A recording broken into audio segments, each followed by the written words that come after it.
Tout cela, la mobilisation d'une association pour des vaccins sans aluminium. Cette pétition a déjà recueilli plus de 50 000 signatures.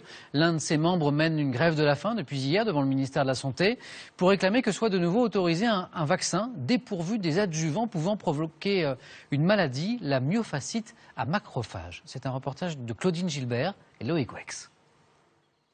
Sa vie heureuse d'adolescent a été brisée net il y a 3 ans.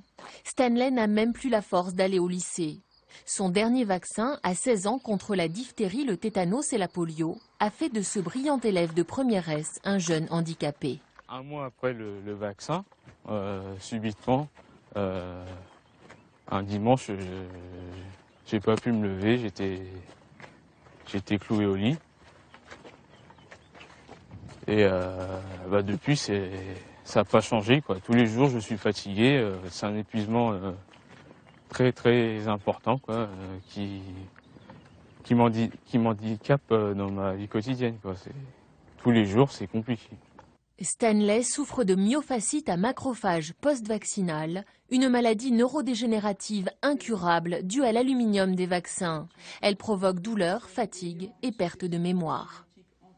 C'est vrai que maintenant, il faut faire le deuil de l'enfant qu'on avait, donc ça, c'était très dur. Je pense que je suis peut-être un peu dur avec lui, j'essaye toujours de le stimuler. Donc je n'arrive pas à avoir de réponse de sa part, c'est vrai que je sens que c'est pas possible.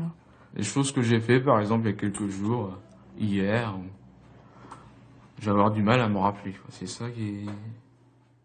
Dans le monde entier, les preuves scientifiques s'accumulent, confirmant les effets toxiques de l'aluminium sur le cerveau. D'où cet appel de l'association des victimes. Elle organise une grève de la faim devant le ministère de la Santé pour la remise en vente de vaccins sans aluminium. Les personnes doivent pouvoir avoir le choix. Et si elles souhaitent bénéficier d'un DT polio sans aluminium, comme c'était le cas jusqu'en 2008, on doit pouvoir le remettre en circulation, d'autant que Mme Touraine s'y était engagée pendant la campagne présidentielle. Mais les fabricants n'auraient pas intérêt à remettre en vente le DT polio sans aluminium vendu 2 fois moins cher, selon cette spécialiste qui dénonce des conflits d'intérêts.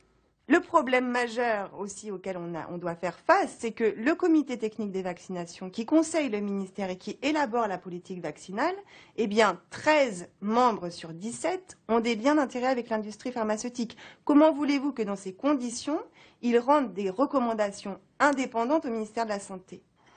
Le ministère et la Direction générale de la Santé ont décliné nos demandes d'interview. À Argenton, Stanley, autrefois très sportif, passionné de foot et de course à pied, doit se résigner à vivre au ralenti. Ses rêves se sont volatilisés.